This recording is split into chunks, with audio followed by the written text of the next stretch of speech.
Dari 5 orang pimpinan KPK terpilih tersebut, pimpinan mendapatkan persetujuan forum. Apakah saudara Setio Budianto dapat dipilih dan ditetapkan sebagai Ketua KPK masa jabatan tahun 2024-2029? Jadi ini setuju untuk 5 orang terpilih sebagai anggota, wakil ketua 4, 1 ketua Setio Budianto ya. Sosok Ketua KPK Komjen Setio Budianto berpengalaman berantas korupsi.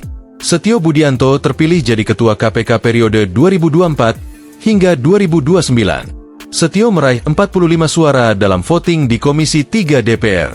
Setio akan memimpin KPK bersama 4 komisioner lainnya, yakni Johanis Tanak, Fitroh Roh Cahyanto, Ibnu Basuki Widodo, dan Agus Joko Pramono. Setio Budianto merupakan Jenderal Bintang 3 Polri. Lahir di Surabaya pada 29 Juni 1967,